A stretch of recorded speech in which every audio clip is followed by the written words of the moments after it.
함께 예배하러 오신 분들과 인사하십니다. 저 돌아오시면서요. 당신 때문에 행복합니다. 3명이서 인사할게요. 같이 인사하시겠습니다. 행복합니다.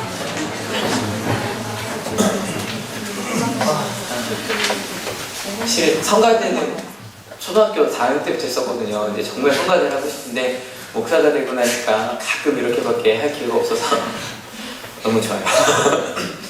성가대 하고 싶지 않으세요? 저희 찬양단도 좀 저희가 제대로 구성해서 가려고 하고요. 성가대도 파트가 지금 저희 세 파트까지거든요. 하고 있는데 여러분 원하시면 성가대 10시에 오시면 됩니다. 근데 오시려면 한 번 오시려고 마음 먹으시면 계속 오겠다고 마음 먹으셔야 돼요. 왠지 아시죠? 지휘자가 차은의 목사이기 때문에 정확히 시간 지켜서 오셔야 됩니다. 그리고요 좀 찬양단도 저희가 아침 예배 전에도 하고 실은 오후 예배 때도 하는데 제가 꿈이 있거든요. 오후 예배가 정말 찬양 예배로 7개 딱 섰습니다. 저희 사역자끼리 얘기를 나눴었는데 오후 예배를 좀 큰 찬양 예배로 이끌어 가려고 합니다. 그러니까 좀 찬양 같이 하고 싶으시고 악기도 좀 같이 다루시고 그러신 분들 같이 모여서 좀 멋지게 그래서 기쁘게 찬양하는 저는 이게 제 나이 때 전후 교회 나이신 분들은 찬양 예배가 막 시작할 때 신앙생활 했었거든요. 그래서 그 찬양 예배에 대한 그런 향수가 좀 있어요. 그리고 너무너무 좋아하고요. 그래서 오전 예배는 이렇게 말씀 중심으로 오후 예배 찬양 중심으로 하는 그런 예배를 하려고 하니까요. 원하시면 얘기해 주셔서 같이 참여할 수 있었으면 좋겠습니다. 예. 오늘 말씀의 제목은 비유입니다. 여러분 벌써 6월 3일입니다. 참 시간 빠르죠.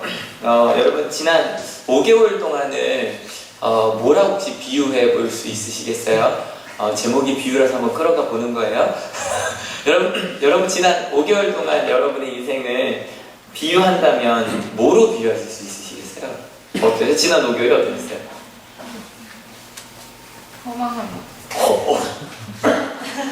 지금 고2 효경이가 얘기했어요. 지난 5개월은 허망했대요. 와, 한번 기대하지 못한 얘기가 나왔어요.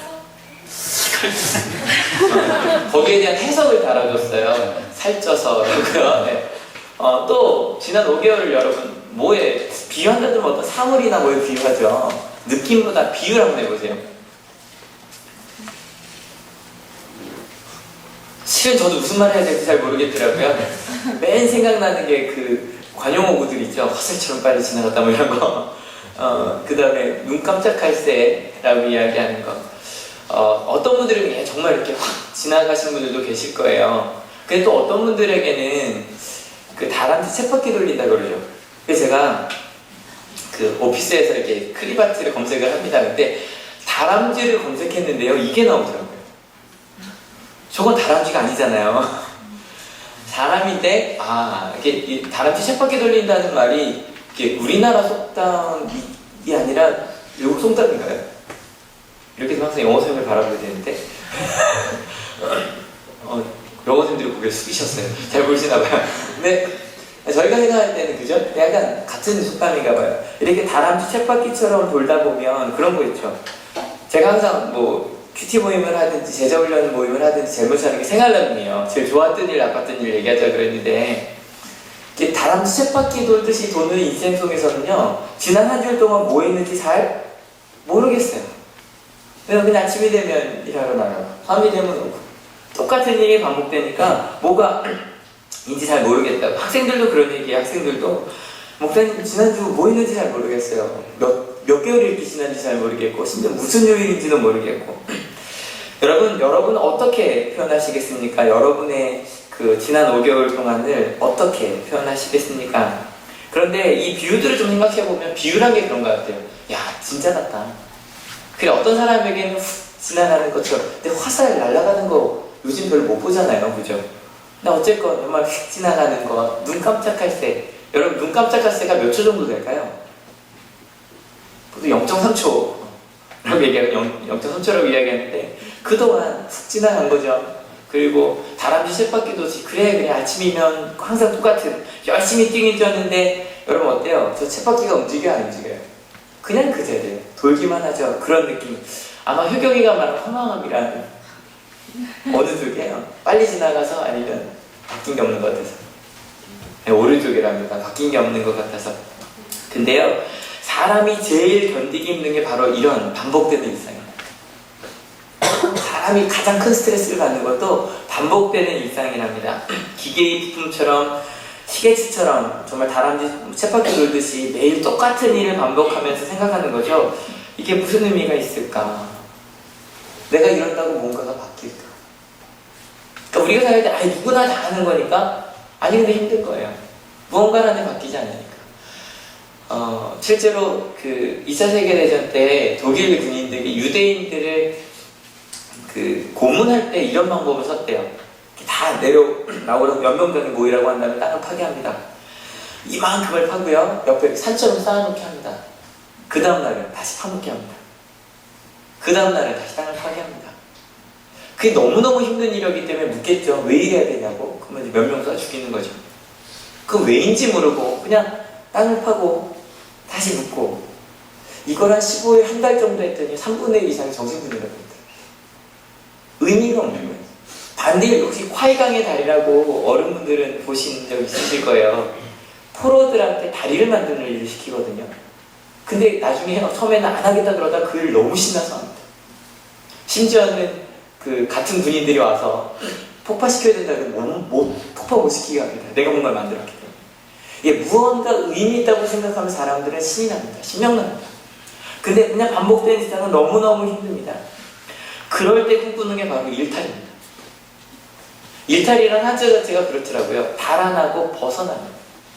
무언가 좀 이 반복된 일상을 벗어나고 싶은 거, 달아나고 싶은 거. 그래서 그런지 이번 주에만 하늘고에서 한 명, 용화고에서 한 명, 그 자퇴하고 싶어하는 아이와 부모님을 둘 다 상담을 했는데 물어봤어요. 왜 자퇴하고 싶니 물어봤더니 학교 다니는 게 아무런 의미가 없대요. 학교에서 1교시부터 7교시까지 앉아있는데 아무것도 하지 않는 것 같고 차라리 학교를 듣고 밖으로 나가면 더 내가 하고 싶은 일을 할 수 있을 것 같고 예, 그냥 아무렇지도 않다고 말할 수 없었습니다. 왜냐면 반복되는 그 일상이 얼마나 힘든지 알기 때문에. 목사님 저는 앉아있어도 하나도 이해 못해요. 그냥 앉아만 있는 거예요. 자리만 채우고 있는 거예요. 그런 과정 속에 오히려 자리가 없어지는 것 같은 그런 느낌. 근데 그 아이들만 그럴까요? 월급을 받아도요. 월급을 받고 이래도 그냥 내가 해도 아무것도 아닌 것 같고 내가 한다고 뭔가 이룰 수도 있는 것도 아닌 것 같고 항상 그 모든 공은 상급자가 혹은 리더가 다 가져가는 것 같고 나는 그냥 부품이 된 것 같고 너무너무 힘들어서 사람들은 일탈을 꿈꿉니다. 제가 생각했을 때 실은 예수님을 따라왔던 사람들도 어찌 보면 반복돼서 아무리 열심히 일하려고 해도 가난을 벗어날 수가 없었거든요. 근데 예수님을 만났을 때 혹시 그런 일탈을 꿈꾼 건 아니었을까? 그런 생각을 좀 해봤어요. 저희가 지난 4주 동안 5월달 동안 좀 특별한 예배들을 드렸잖아요. 어린이주일, 어버이주일. 그래서 좀 벗어났는데 그 이전 저희가 나눴던 거를 좀 순서대로 봐보면 신약 이렇게 해서 세례자 요한, 예수님을 준비했던 사람, 그 다음에 아기 예수님이 오셨을 때 사람들이 어떻게 반응했는가, 그리고 나서 예수님께서 3가지 시험을 받으면 어떻게 준비를 하셨는가, 그 다음에 4월부터는 예수님의 활동을 나눠봤었어요. 제자를 부르신 이야기. 어떤 특별한 일이 없었음에도 불구하고 사람들이 뭔가 움직이는 것, 뭔가 내가 살던 인생과 다를 것 같았거든요. 그리고 나 첫 번째 설교, 첫 번째 기적을 나눠봤었어요. 한 달 전이 넘은 얘기라 혹시 첫 번째 설교가 어떤 거인지 기억하십니까? 이게 다 기억은 하시죠? 차마 입으로 나오지 않아서 그렇지, 그죠? 누가복음에 의하면 같이 읽어볼게요. 준비 시작. 하나님의 은혜의 해가 아닙니다. 은혜의 해. 그러니까 이 해라는 게 떠있는 해가 아니라 이어가요. 그 해 하나님께서 임재하시는 하나님의 뜻이 일어날 바로 그때가 지금 바로 임했다. 두 번째 마태복음, 마가복음이 이렇게 돼 있어. 같이 읽어볼게요. 준비 시작. 너희는 복 있는 사람이다. 근데 이 이야기를 들을 때 사람들이요 너무너무 충격을 받았어요. 왜냐면 사람은 생각했거든요. 도대체 언제일까?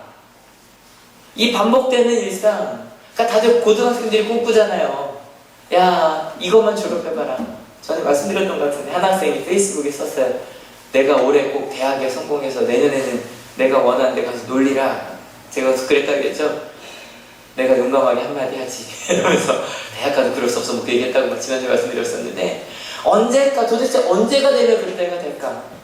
떠든 삶의 생각도 하기 언제가 되면 내가 결혼할 수 있을까?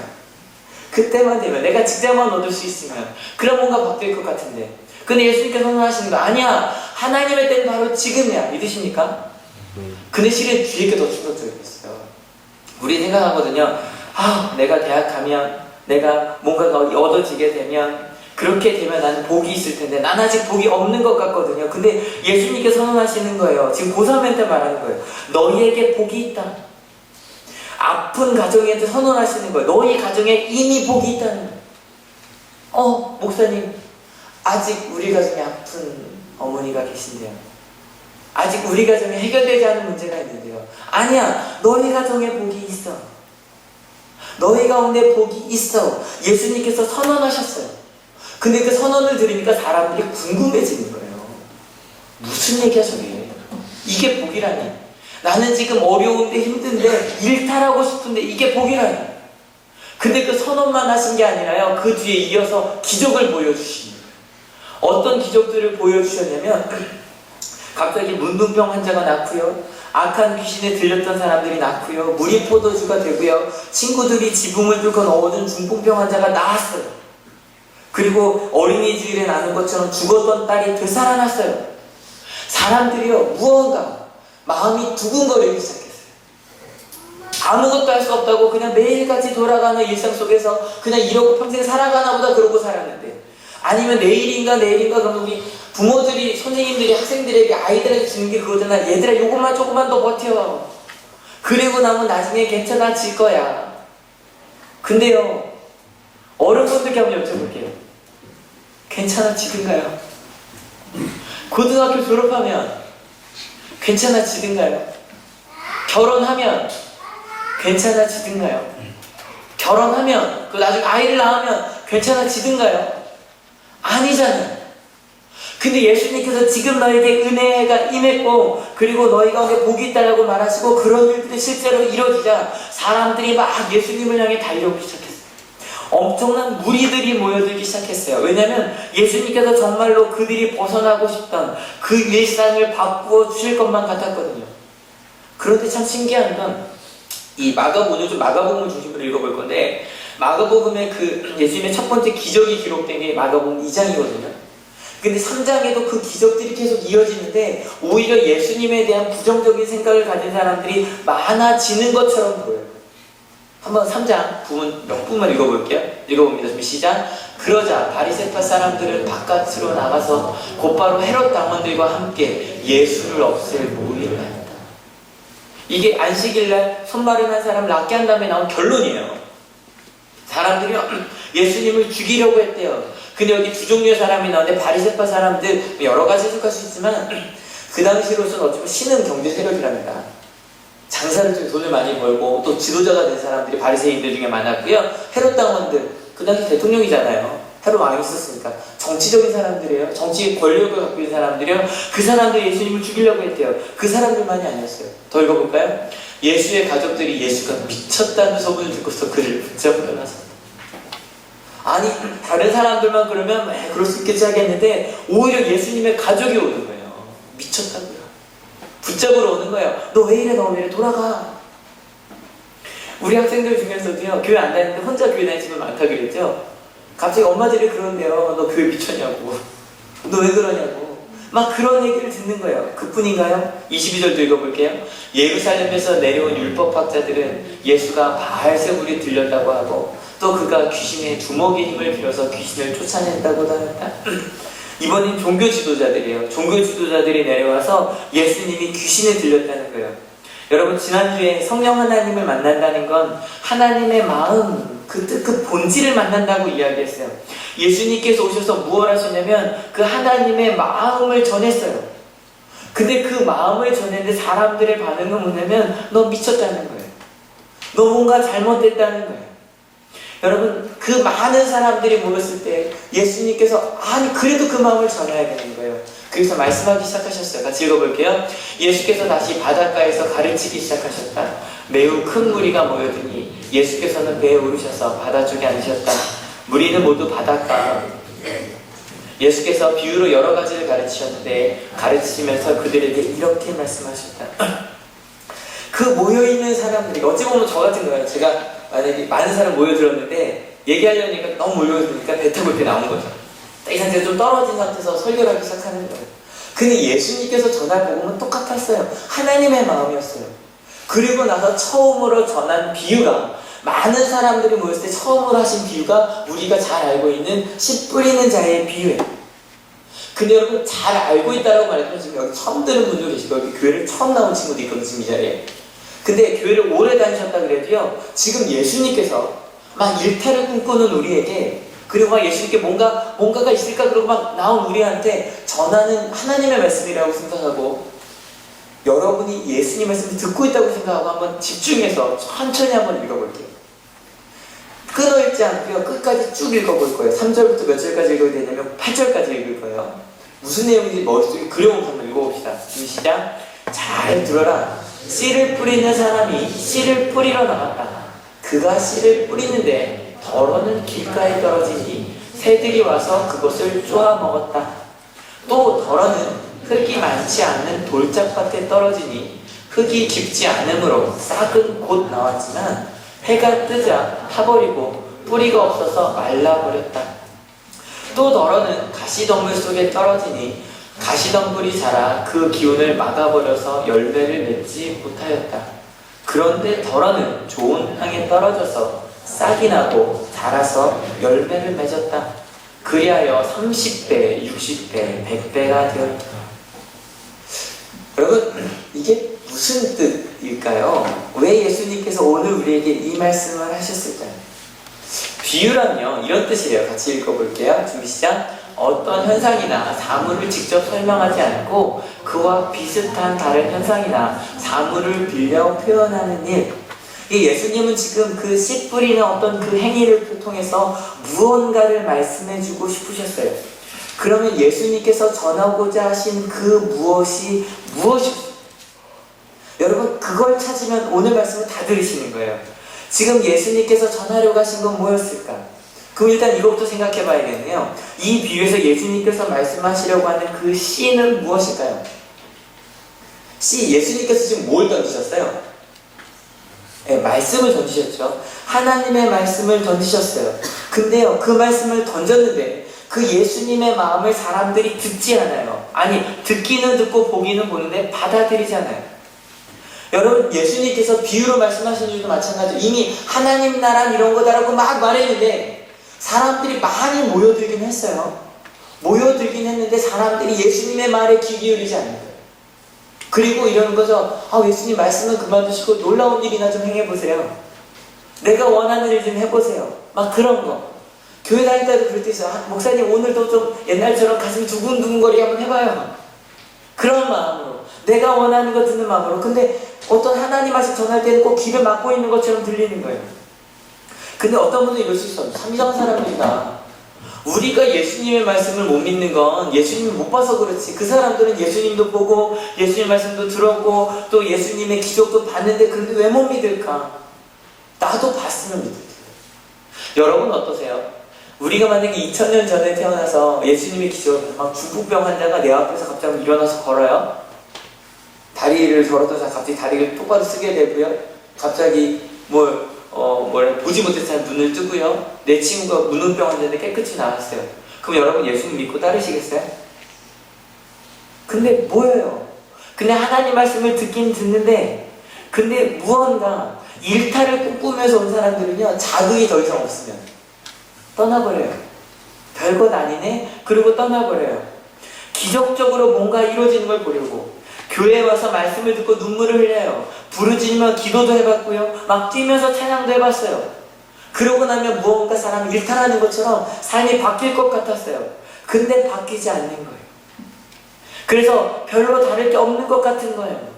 그래서 실망해서 처음에는 막 큐티도 열심히 하려고 해보고 말씀도 열심히 들으려고 해보고 주일에 대한 사모함도 있어서 내가 주일날 예배 가서 어떤 말씀을 들을까, 예배해야지, 찬양해야지, 그런 마음으로 왔는데 그냥 시계추 왔다 갔다 하듯이 그렇게 왔어요. 실망했어요. 근데 예수님은요, 그런 그들이 너무너무 안타까웠어요. 예수님의 마음은 그 하나님의 은혜를 조금 전해주고 싶었어요. 왜? 처음 말만 듣고 다시 이런 거잖아요. 요즘에 이제 이번 주부터 부모교육 때 비폭력 대화 또 나누거든요.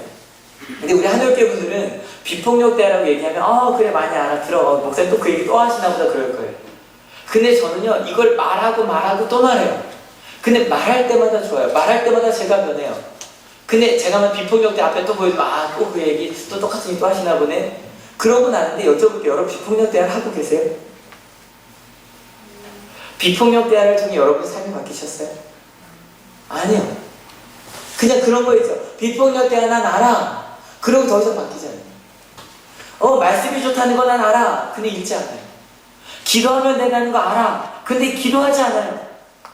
그 은혜의 통로를 주어줬는데 성경책이 이미 손에 있는데 읽지 않아요. 그게 너무너무 안타까우신 거예요. 예수님은 끊임없이 반복해서 너희 가운데 하나님의 복이 있고 하나님이 너희를 통해 일하고 계시다 그걸 막 이야기하고 싶었는데 근데 사람들이 듣지 않아요. 제가 지난주에 그런 말씀 드렸잖아요.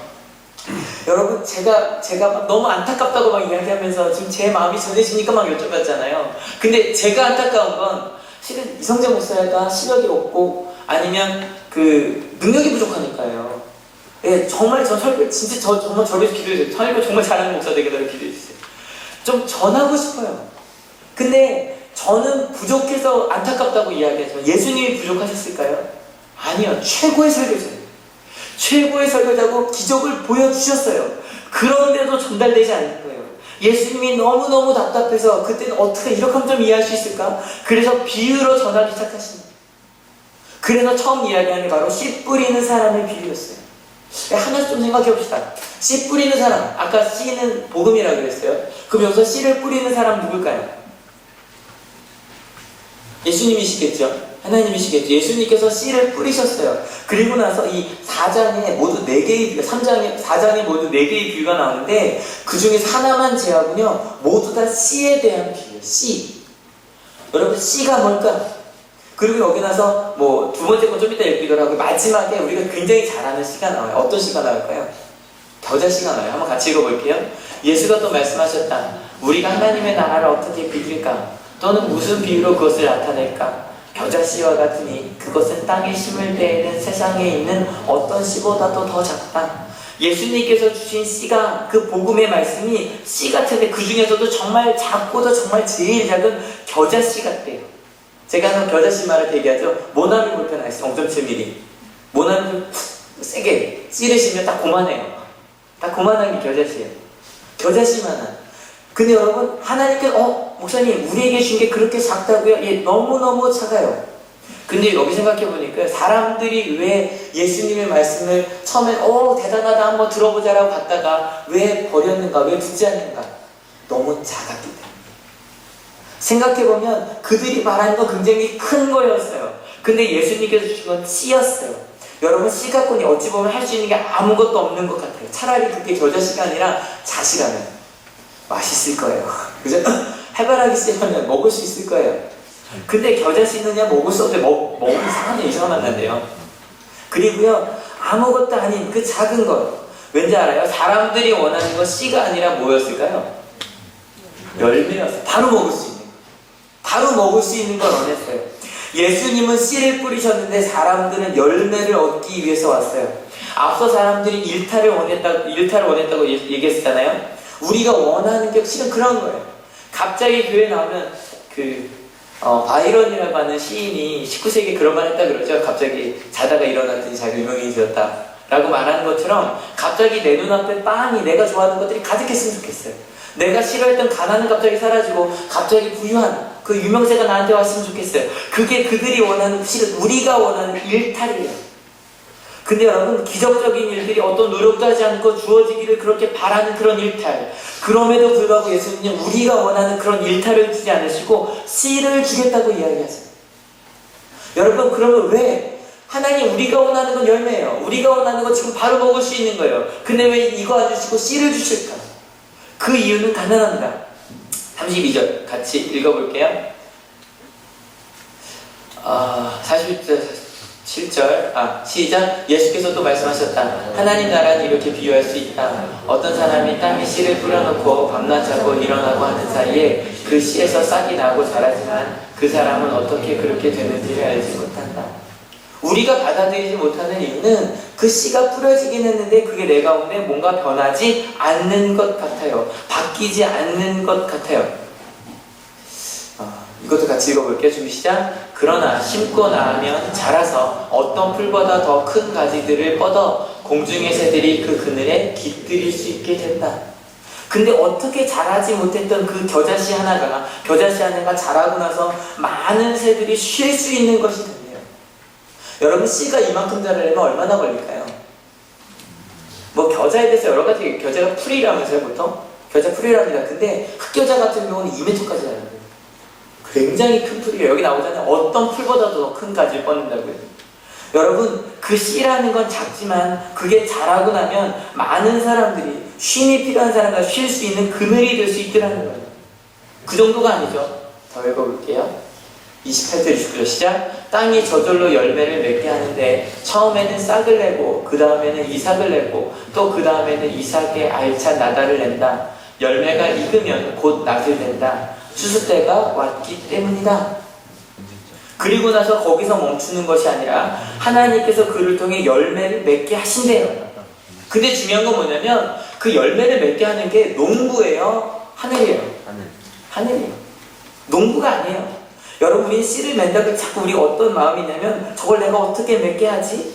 아니요. 저절로 자라는 거예요. 우리나라에서 하는 논농사는 그 농사 중에 정말 손이 많이 가기로 유명하대요.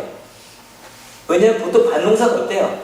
뿌려놓고 나서 신의 잡초, 요즘 잡초도 그냥 물량 뿌리잖아요. 그럼 끝나요. 그런데 논농사는 신이 하나하나 물까지 다 대줘야 되니까. 그럼에도 불구하고 농부가 할 수 있는 일은 뭐냐면 비료를 주고 물을 좀 이렇게 끌어다 주는 거죠. 끌어다 주고 그것밖에 없지. 정작 햇빛, 물, 공기, 땅은 하나님이 주시는 거잖아요.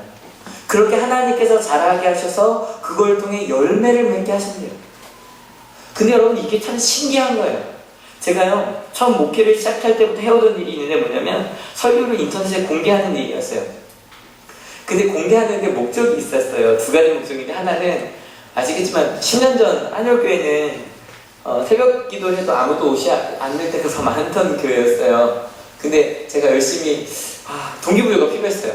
왜냐면 아무도 오시지 않는데 설교를 3시간, 5시간 준비했는데 그냥 제 마음도 그냥 내일 해야지 그렇게 되더라고요. 근데 그러지 않으려고 인터넷에 공개를 했어요. 그러면 또 써볼 수는 없잖아요. 공개를 했으니까. 그리고 또 다른 이유 중에 하나는 그렇게 아무도 듣지 않아도 제게 주신 그 설교를 주면서 주신 은혜가 너무너무 컸어요. 그런 거 있죠.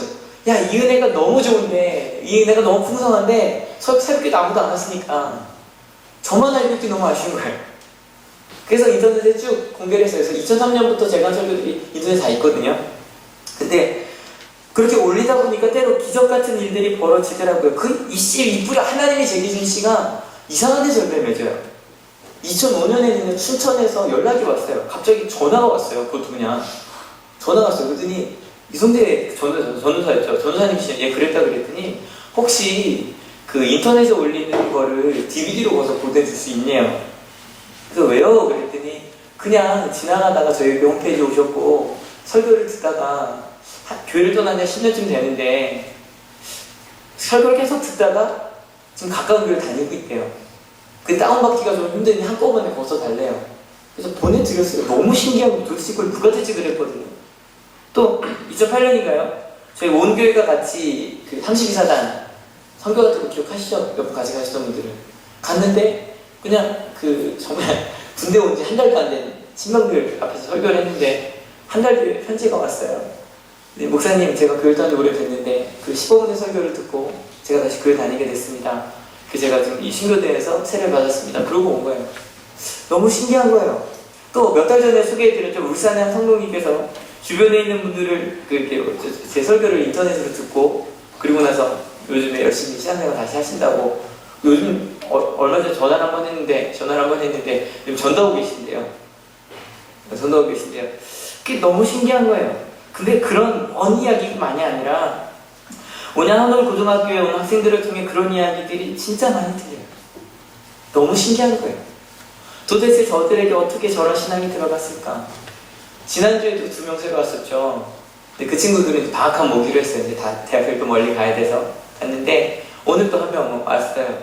너무 신기한 거예요. 도대체 하나님, 내가 교회 가고 싶다는 마음이 어디서 생겨나는 걸까? 하나님께서 그 마음을 키우고 계시더라는 걸 믿으십니까? 여러분, 자기 딸한테 미쳤다라고 말하던 집이 있었어요. 너 교회 미쳤냐? 라고 말하던 집이요. 갑자기 엄마가 그러더래요. 딸아, 나도 너랑 같이 교회 다녀야 될까봐. 지난주에 그 친구 와서 무슨 얘기를 했냐면, 목사님 오늘은 실은 할머니 모시고 온 가족 어디 가는 날이래요. 가는 날이면 딸이 둘가 교회 다니니까 아빠랑 한참 싸워야 된대요. 아빠가 너 가족끼리 가는데 왜 안 가? 막 이래야 되는데, 그날은 처음으로 아빠가 너희들 교회 가야 되지? 그럼 우리는 할머니 모시고 가야 되니까 너희 교회 갔다가 너 학교 갈 수 있지? 너무너무 좋아서 이야기하는 거예요.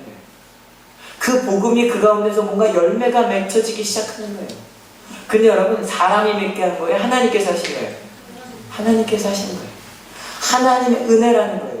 저절로 하나님께서 그 은혜의 말씀들, 여러분, 그 은혜의 일들이, 그 은혜의 이야기들이 우리 가운데도 일어나고 있어요. 믿으십니까? 근데요, 전 어릴 때 이 이야기를 들을 때 이 하나님의 은혜에 대한 이야기를 들으면서 실은 전 좀 두려웠어요. 이상했어요. 지금 보면 여러분, 이 말씀을 들으면 막 이러셔야 돼요. 우와, 지금은 난 아직 몰라요. 내가 어떻게 잘할지도 모르고 어떻게 될지도 모르고. 우리 고등학교 친구들 두렵죠? 내가 어떻게 될지 몰라서. 고등학생도 두렵냐? 대학생도 똑같죠? 내가 어떻게 될지 몰라서 두려워요. 근데 하나님께 나를 통해 30배, 60배, 100배 열매를 맺게 하시겠구나, 막 그런 두근두근 거리는 마음이 있어야 되는데, 전 어릴 때 두려웠어요. 왠지 아세요? 항상 이거였어요. 나는 어떤 밭일까? 열매를 맺는 밭일까? 혹시 나는 그냥 사라져버리는 밭이 아닐까? 여러분, 4가지 밭이 있어요. 1번은 길가예요. 길가는 어떤 거냐면, 생각해보세요. 길가에 씨가 딱 떨어졌어요. 그러면 일단 안으로 들어갈 수가 없죠, 그죠? 그러니까 어떻게 돼요? 바로 새가 와서 먹어버려요. 그러면 말씀을 듣는데, 여기 와서 앉아있는데, 설교를 듣긴 듣는데, 내 마음으로 들어오지 않는 것 같은 거죠. 그냥 설교가 왔다 오른쪽으로 왔다 왼쪽으로 나가는 것처럼. 아직도 내 마음속에 다른 게 가득해서 들리지가 않아요. 돌짝밭은 아마 이런 걸 것 같아요. 내렸어요. 그래서 막 돌에 흙이 있으니까 내 마음속에서 그래, 하나님 말씀 맞는 것 같다, 그렇게 살아야지. 근데 문 열고 나가는 순간에 햇빛 보면 말라버리는 것처럼 말라버려요. 나가버리자마자 하나님 말씀이 뭐였는지 기억도 나지 않아요. 3번째, 가시덤불. 막 자라요. 그래, 하나님 말씀대로 한번 살아봐야지, 기도도 해봐야지. 그러다 조금만 어려움이 있으면 하나님 계시지 않나봐, 하나님으로 사랑하지 않나봐. 근데 좋은 밭은 30배, 60배, 100배 열매가 맺습니다. 여러분, 전 어릴 때 이 넷 중에 일단 최소한 전 좋은 땅은 아닌 것 같았어요. 그래서 두려웠어요. 좋은 땅이 될 확률은 딱 1, 2, 3, 4번이잖아요. 4분의 1도 안 돼 보였거든요. 근데 여러분 1, 2, 3, 4번 가도 여러분 몇 번 같으세요? 여러분 생각하시죠? 2번, 3번은 많이 나오네요. 근데요, 그 생각이 잘못된 생각이더라고요. 여러분이 1, 2, 3, 4번 가운데 4번일 확률은 몇 프로 정도 될까요? 생각해보세요. 여러분이 1, 2, 3, 4번 가운데 4번일 확률 몇 프로 정도 될까요? 갑자기 뭔가 내가 생각한 게 아닌 것 같으니까 답을 못하시겠죠, 그죠? 몇 프로일까요? 저는 어릴 때 4분의 1이라고 생각해요. 4개 나오니까.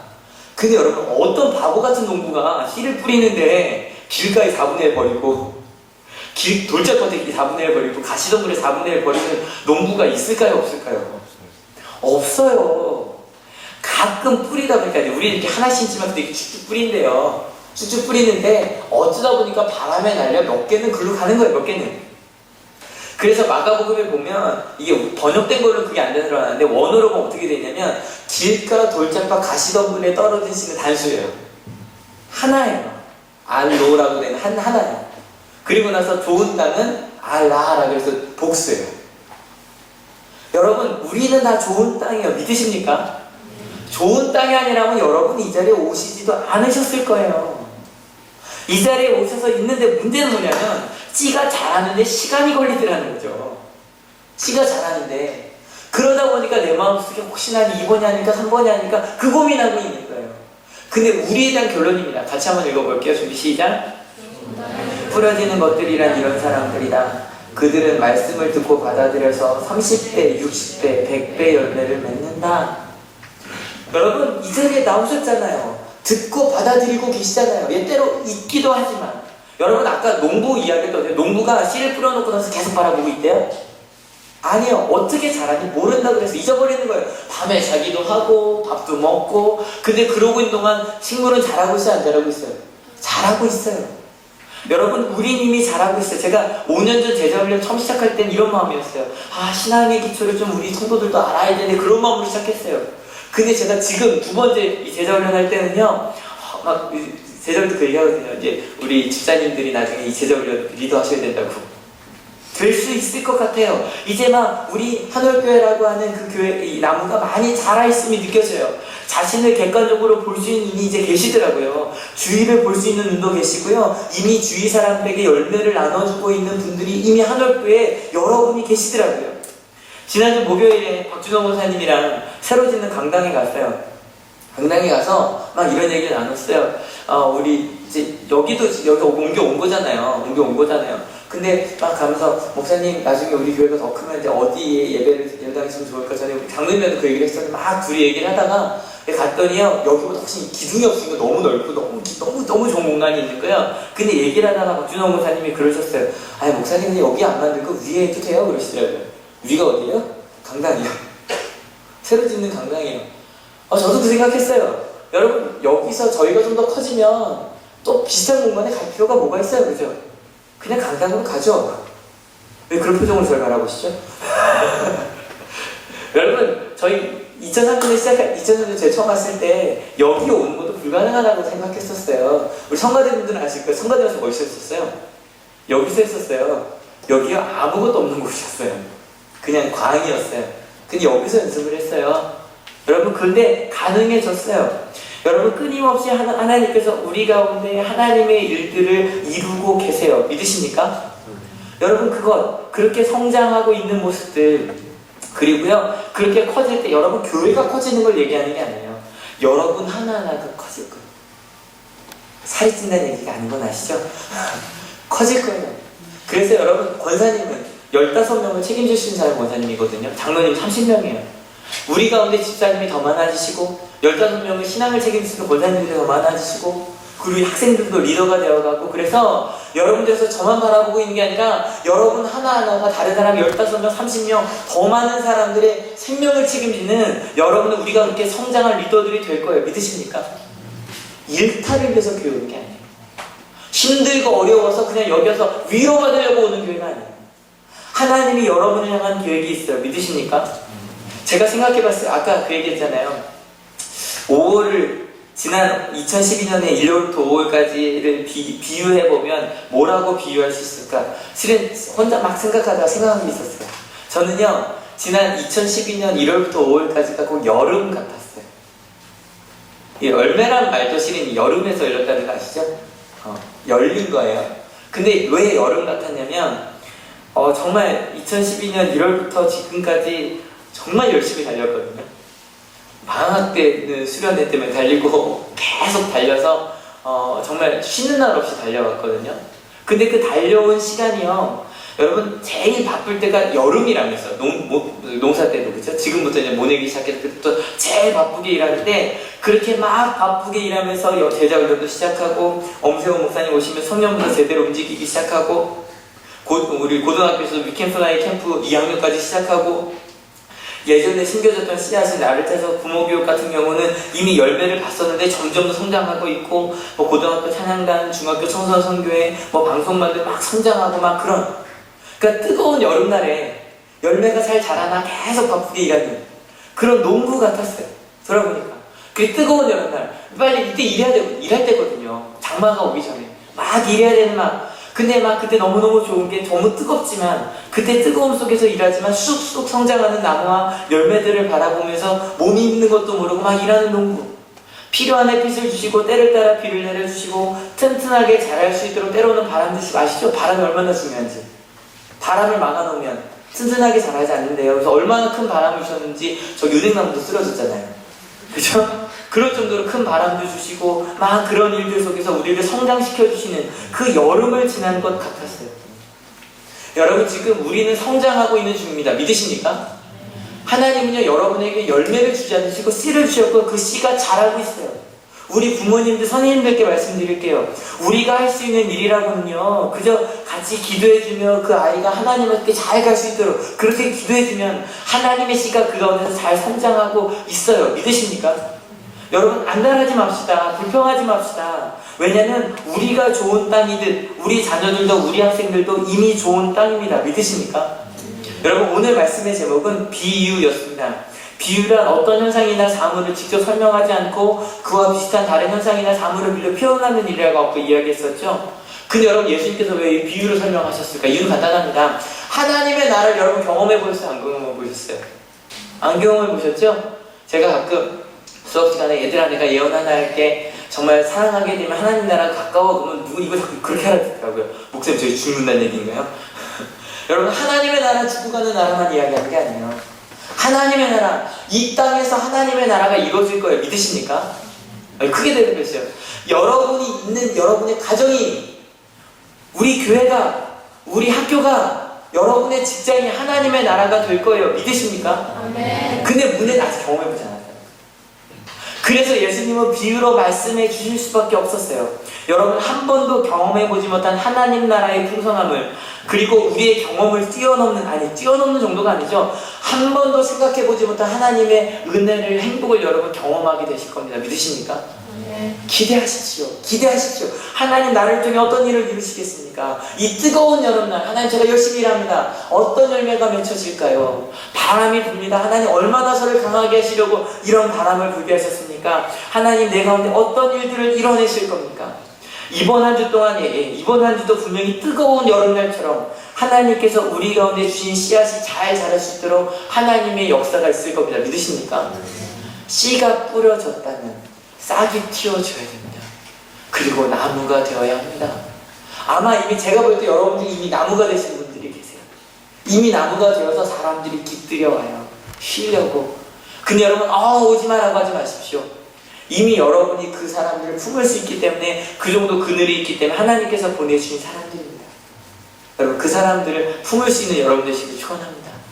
그리고 나서 나무가 되거나 그 다음 뭐가 열릴까요? 열매가 열립니다. 근데 더 신기한 건 뭔지 아십니까? 그 열매가 열리면 30배, 60배, 100배 열매가 열리면 그 열매는 다시 씨가 됩니다. 그리고 그 씨가 다시 열매가 됩니다. 여러분을 통해 그런 하나님의 영향력이 우리 가운데 임하게 될 겁니다. 믿으십니까? 여러분, 그 마음으로 이번 한 주도 그 여름을 잘 살아봅시다. 뜨거운 여름 열심히 일합시다. 나중에 일할 수 없을 때가 온다고 하잖아요. 그 전에 열심히 일합시다. 그러면 예수님의 십자가처럼 죽은 것 같았는데 부활하는 하나님의 나라가 우리 가운데 임하게 될 겁니다. 믿으십니까? 이 시간 같이 찬양하려고 하는데요. 가사 한번 같이 읽어볼게요. 내 앞에 주어진 내일의 삶을 살다가 보면 그곳에 나를 향한 계획 섭리가 있고, 저 이 찬양이 너무 좋아요. 하루 시작할 때마다 오늘도 내게 신 그 여름인 거예요. 같이 읽어볼게요. 매 순간 나에게 요구하시는 작은 믿음들, 그곳에 나를 향한 계획 섭리가 있다. 조급하지 맙시다. 만약에 내가 어릴 때 씨를 하나 심었는데 씨가 자라지 않다고 그렇게 쏙 뽑아내면 어떻게 되는지 아시죠? 죽습니다. 기다려요.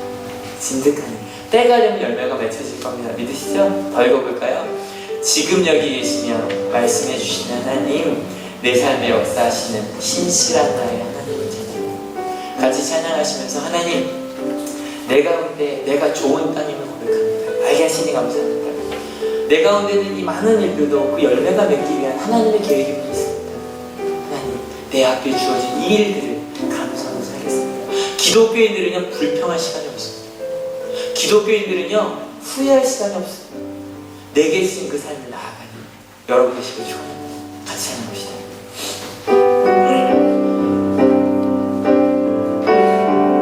내 앞에 주어진 매일의 삶을 살다가 보면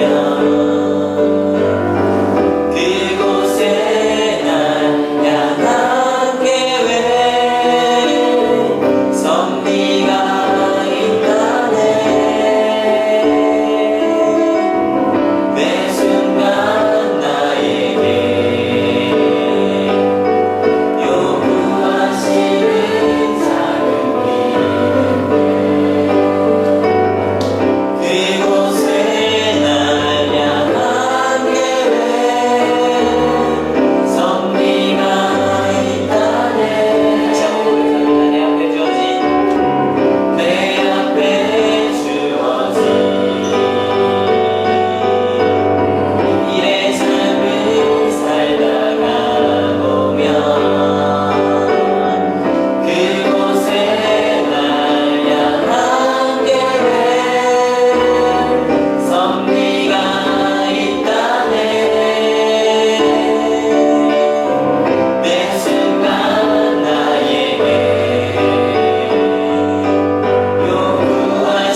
알게 하시니 감사합니다. 첫 번째 기도였으면 좋겠습니다. 그리고 두 번째, 내게 씨앗 하나님의 말씀을 주셨으니 감사합니다.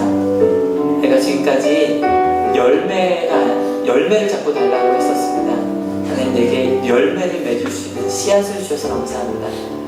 세 번째로, 하나님, 이 씨앗이 잘 자라게 하여 주십시오.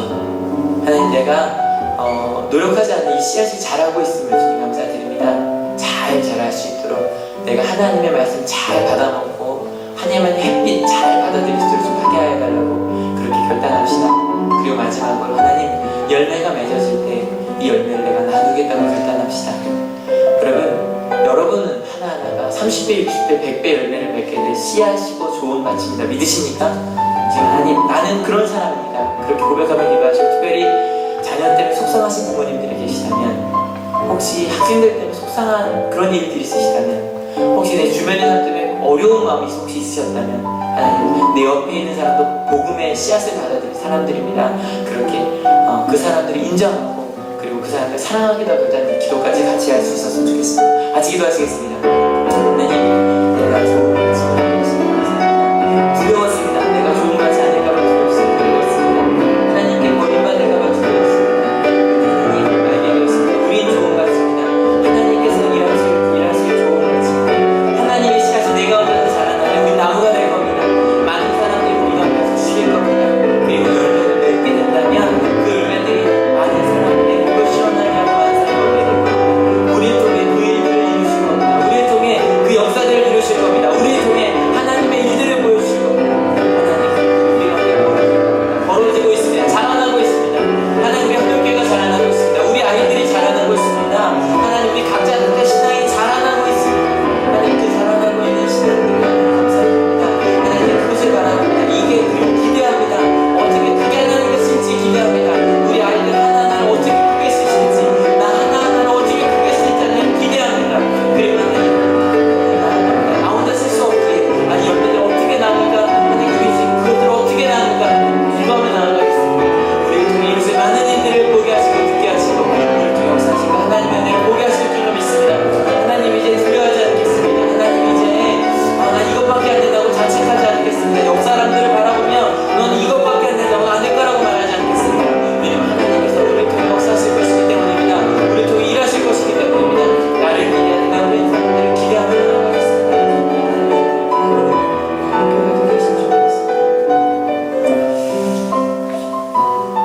하나님, 예수님의 모습을 상상해 봅니다. 너희는 밭이라고 말씀하시면서, 좋은 땅이라고 말씀하시면서 그 열정적이었을 예수님의 모습을 상상해 봅니다. 사람들이 나는 복음을 받아들이지 못하는 것 같을 때, 아니라고, 너는 좋은 밭이라고, 내가 네 마음 가운데 지금 복음의 씨앗을 심었으니 그게 30배, 60배, 100배 열매를 맺을 거라고, 그걸 전하는 예수님의 모습을 상상해 봅니다. 그리고 똑같이 지금 이 시간도 우리에게 말씀해 주셨으면 감사드립니다. 이 하나님, 우리는 좋은 밭입니다. 나는 좋은 밭입니다. 그 하나님, 지금까지 세상이 자꾸 이야기합니다. 넌 아무것도 할 수 없을 거라고. 너 같은 사람이 뭘 하겠냐고. 너 같은 성격으로 무엇을 이룰 수 있겠냐고. 내 능력으로 무엇을 할 수 있겠냐고. 근데 이제 예수님의 음성이 더 크게 들립니다. 이 하나님, 저는 좋은 밭입니다. 하나님, 이 마음 우리에게 알려주시니 감사합니다. 그리고 하나님, 이미 나무로 자라고 있으니 보게 하시니 감사합니다. 마음이 조급했습니다.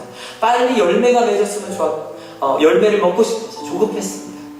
근데 열매가 맺지 않아도 나무만 되어도 많은 이들이 와서 그늘에 쉴 수 있습니다. 뜨거운 여름이기 때문입니다. 하나님, 내 옆에 사람들이 올 때 하나님, 그들을 쉬게 할 수 있는 큰 나무들이 되게 하여 주시옵소서.